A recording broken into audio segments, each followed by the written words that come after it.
오늘 주신 하나님의 말씀은 출애굽기 1장 1절에서 22절까지 말씀입니다. 출애굽기 1장 1절부터 22절까지 교독으로 읽고 22절은 함께 읽도록 하겠습니다. 야곱과 함께 각각 자기 가족을 데리고 애굽에 이른 이스라엘 아들들의 이름은 이러하니 이사갈과 스불론과 베냐민과 야곱의 허리에서 나온 사람이 모두 70이요 요셉은 애굽에 있었더라.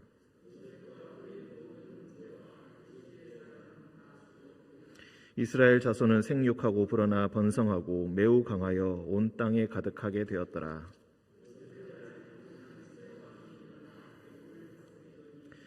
그가 그 백성에게 이르되 이 백성 이스라엘 자손이 우리보다 많고 강하도다.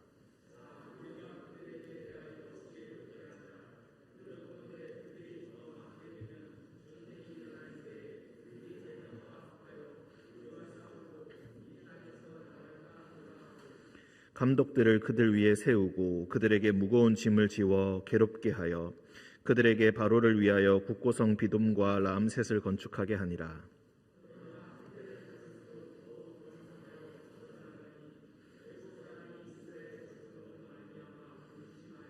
이스라엘 자손에게 이를 엄하게 시켜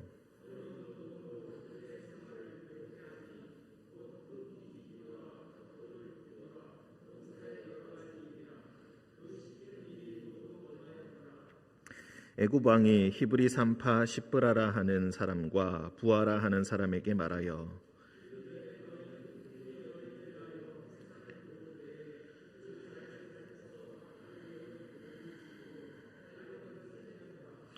그러나 산파들이 하나님을 두려워하여 애굽 왕의 명령을 어기고 남자 아기들을 살린지라.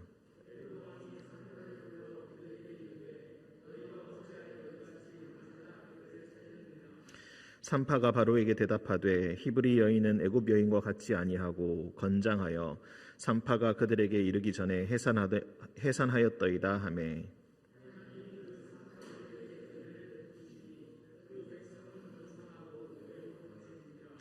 그 산파들은 하나님을 경외하였으므로 하나님이 그들의 집안을 흥왕하게 하신지라.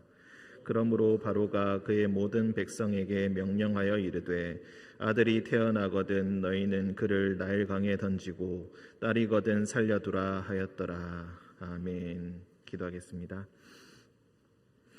사랑의 주님, 오늘 아침도 주님 안에서 깨어나게 하시고 가장 먼저 주님의 말씀을 듣게 하시니 감사합니다. 주님 말씀 들을 때에 주님의 명령을 들을 때에 우리가 아멘으로 화답하게 하시고 우리의 모든 마음을 열어 우리의 모든 몸을 동원하여 주님의 말씀에 순종하는 하루가 되게 하여 주옵소서. 우리 가운데 병든 자들이 있사오니 주님께서 고쳐주시고 특히 담임 목사님의 건강을 주님께서 붙들어 주사 하루빨리 건강한 몸으로 다시 오실 수 있도록 우리에게 하나님 말씀 전하실 수 있도록 주님께서 함께하여 주옵소서. 거룩하신 예수님의 이름으로 기도드립니다. 아멘. 네, 오늘부터 출애굽기 말씀을 함께 묵상합니다. 출애굽기는 모세오경의 두 번째 책이고 창세기 다음으로 나오는 책입니다. 창세기, 출애굽기, 레위기, 민수기, 신명기는 함께 모세오경이라고도 불리고 그 5권의 책은 아주 긴밀하게 서로 연결되어 있습니다.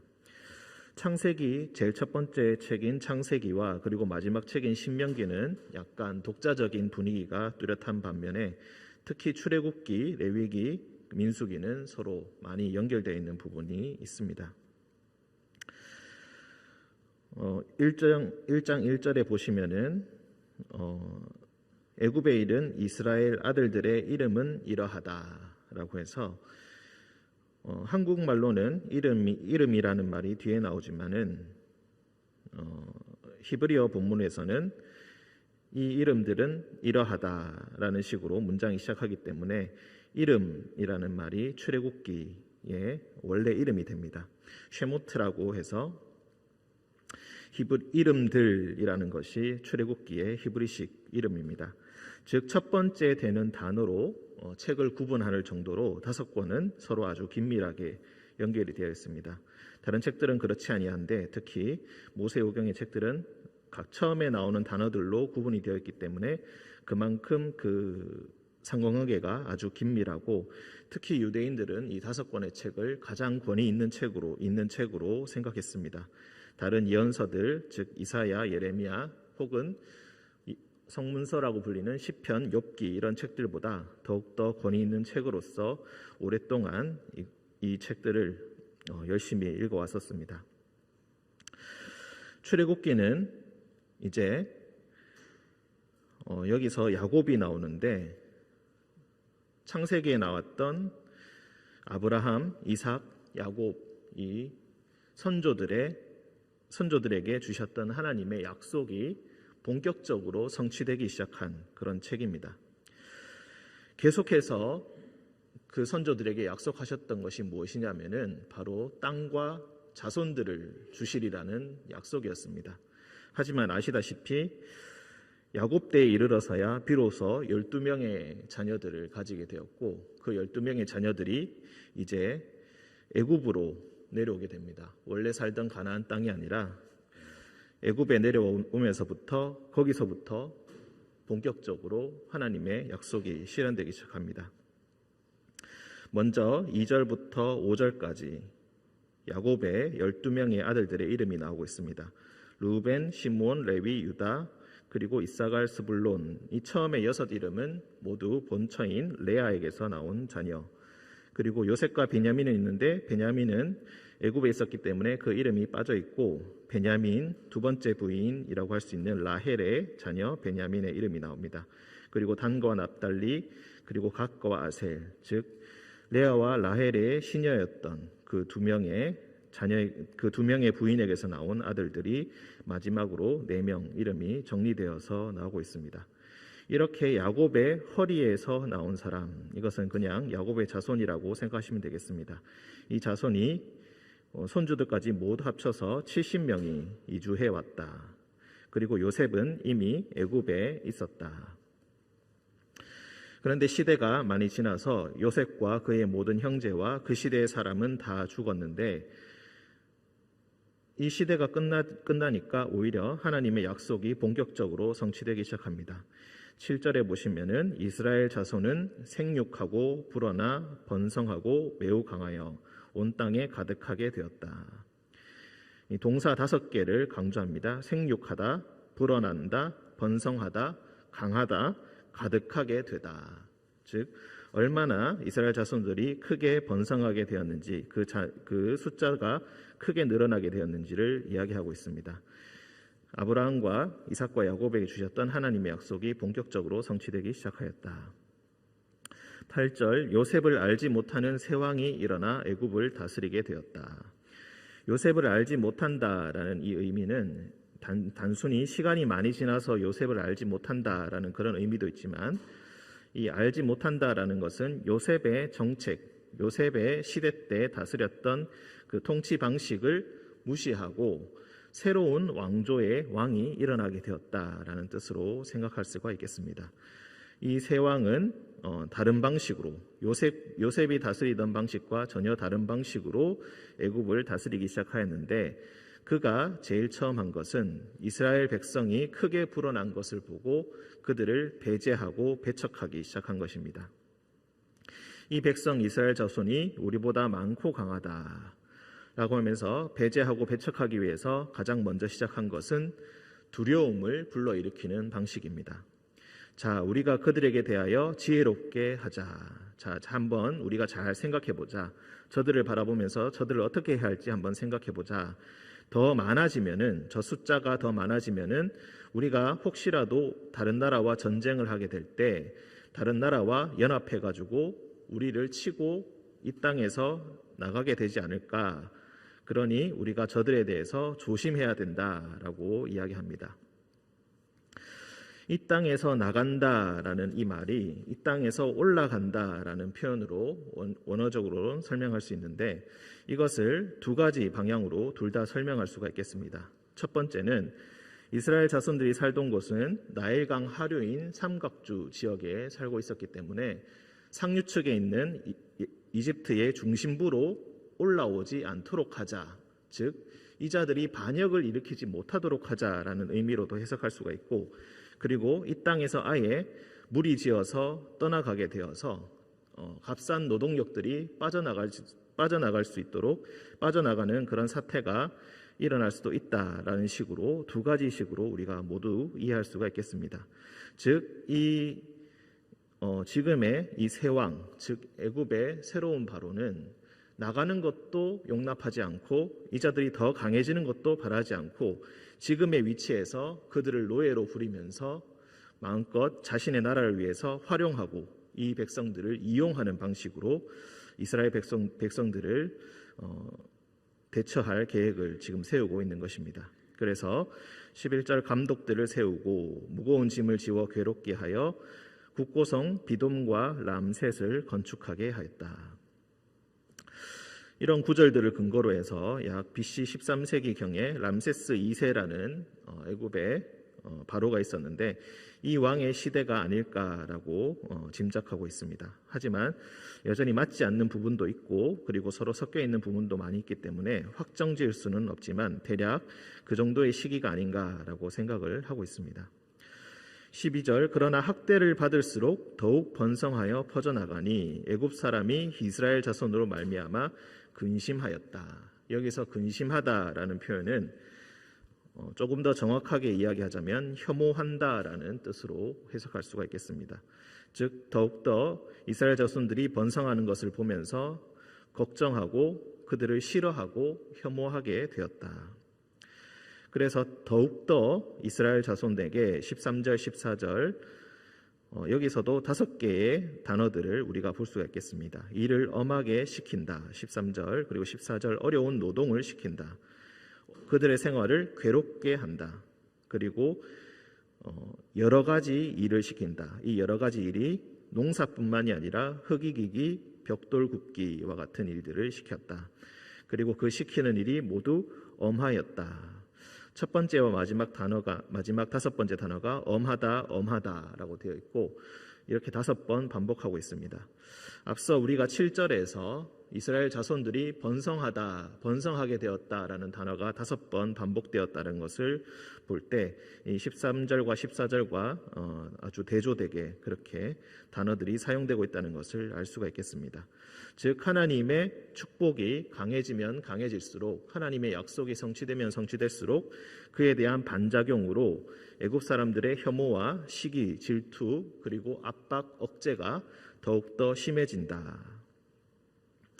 그래서 첫 번째 방법에 일단 이 바로가 첫 번째 방법을 쓴 것이 감독들을 세워서 무거운 짐을 지워서 일을 시키는 것이었는데 그것은 이들을 억제하는데 결국 실패하였다. 첫 번째 정책은 실패하였다. 그래서 두 번째 방법을 강구합니다. 애굽 왕이 히브리 산파 시브라라 하는 사람과 부하라 하는 사람에게 말하여, 여기서 히브리 산파라는 이 말이 실제로 히브리인 산파다라는 뜻으로 해석될 수도 있겠지만 단순히 히브리인들을 맡았던, 히브리인들의 구역을 맡았던 산파다, 정확하게 이집트인인지 아니면 히브리인인지 이 말만 가지고는 구분할 수가 없습니다. 어쨌든 히브리인들을 맡았던 그 산파들 시브라와 부하라 하는 사람에게 말하였다. 너희는 히브리 여인을 위하여 해산을 도울 때에 그 자리를 살펴서 아들이거든 죽이고 딸이거든 살려 두어라. 즉 산파들을 시켜서 아들은 죽이고 딸은 살리는 방식으로 그들의 인구를 억제하려고 합니다. 그러나 산파들이 하나님을 두려워하여 애굽 왕의 명령을 어기고 남자 아기들을 살렸다. 이렇게 아기를 받는 자로서 남자아이를 죽이는 것은 하나님께 대하여 두려운 일이었기 때문에 그들은 그렇게 하지 않았습니다. 즉 산파들의 양심과 신앙에 따라서 이 일은 결국 또 실패로 돌아가게 됩니다. 애굽 왕이 산파를 불러 그들에게 이르되 너희가 어찌하여 이같이 남자 아기들을 살렸느냐. 그러니까 19절에서 산파가 거짓말로 대답합니다. 히브리 여인은 애굽 여인과 같지 아니하고 건장하여서 산파가 이르기 전에 해산하더이다. 하지만 이 하얀 거짓말이라고 할 수 있는 이 거짓말에 대해서는 하나님께서는 어떤 책망도 하지 않으시고 오히려 그들에게 은혜를 베풀어 주십니다. 사람을 살리는 중차대한 일에 있어서 그들의 자그마한 허물은 보지 않으시고 그들에게 은혜를 베푸셔서 백성은 더욱더 번성하고 매우 강해지게 되었다. 그 산파들은 하나님을 경외하였으므로 하나님이 그들의 집안을 흥왕하게 하신지라. 두 번째 애굽 왕의 계략도 실패로 돌아가게 되었습니다. 그래서 세 번째로 마지막으로 가장 악랄한 방법을 동원하는데, 두 번째는 산파들에게 명령하였다면 이제는 애굽에 있는 모든 백성에게 명령합니다. 모든 백성들이 이스라엘 자손들을 감시하도록 시키는 것입니다. 안 그래도 혐오하고 근심하고 두려워하고 있는데 이것을 이 심리를 잘 이용한 것입니다. 아들이 태어나거든 나일강에 던져서 죽이고 딸이거든 살려두어라. 즉 살인 면허를 허가해 주는 것이고 내어주는 것이고 학살할 것을 직접적으로 명령하고 있는 것입니다. 하나님의 축복이 본격적으로 실현되고 있는 이 시기에 오히려 세상의 어둠은 이것들을 시기하고 지금 이스라엘 백성들을 억제하기 위해서 그렇게 하고 있는 것입니다. 출애굽기에서 가장 중요한 것은 땅과 그리고 자손의 성취가 이루어지는 그 과정, 그 구원의 과정을 여과 없이 다 보여주는 것입니다. 1장이 들어서자마자 자손들에 대한 약속이 지금 성취되기 시작합니다. 하나님의 약속이 성취될 때에 아무리 그것을 인간들이 막으려고 애를 써도 도저히 막을 수 없는 그런 사태가 일어나게 되고, 그리고 하나님께서는 그들의 그 약속의 성취로 일어난 그 세상의 반대 그리고 억압에 맞서셔서 하나님은 자신의 사람을 보내셔서 해방의 땅으로, 자유의 땅으로 이 이스라엘 백성들을 이끌어 주십니다. 그리고 단순히 숫자가 많아졌던 이스라엘 자손들을 하나님을 믿는 예배의 공동체로서, 예배의 사람으로서, 그리고 하나님의 백성으로서 다시 세워지는 그 과정을 보여주시고, 그 과정의 첫 출발점이 바로 우리가 오늘 묵상했던 이 1장의 말씀입니다.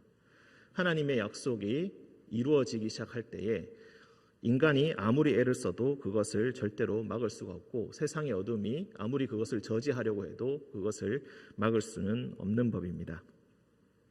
하나님의 약속이 우리에게 이루어질 때에 세상에 어떤 것도 우리를 막을 수 없다라는 그 사실을 우리가 굳게 믿고 있는다면은 우리는 세상의 어두움에, 세상의 억압에 우리의 마음을 뺏길 것이 아니라 오직 하나님께 마음을 두고 하나님께서 그 약속을 지키심을 굳게 믿는 것이 세상의 어떤 것보다 가장 중요할 것입니다. 세상의 억압에 억울해하거나 눈물을 흘리거나 비통해하거나 억울해하기보다는 하나님을 굳게 붙드는 것만이 우리가 할 수 있는 가장 현명한 길이고 가장 좋은 길일 것입니다. 이 약속을 믿는 오늘 하루가 되시기를 주님의 이름으로 축원드립니다. 함께 기도하겠습니다. 은총의 주님, 약속이 이루어지기는 시기에 세상의 어떤 어둠도 그것을 막을 수 없음을 봅니다. 왜 이때 하나님께서 그 약속을 실현시키시는지 그 이유를, 그 의미를 다 알 수는 없지만 하나님께서 역사하실 때에 주님, 우리가 그것을 따르게 하시고 순종하게 하시고 세상의 어둠이 우리를 억압할 때에 주눅들지 않고 슬퍼하지 않고 억울해하지 않고 오롯이 우리의 마음을 주님께 두고 주님께만 순종하며 주님의 말씀을 듣는 우리 모두가 되게 하여 주옵소서. 어떤 것도 두려워하지 않게 하시고 오직 말씀으로 주님의 빛만을 바라보며 이 세상의 어두움을 이겨내게 주님 도와주옵소서. 주님, 어둠을 이기시고 부활의 빛으로 우리에게 오신 우리 주 예수 그리스도의 이름으로 기도드립니다. 아멘.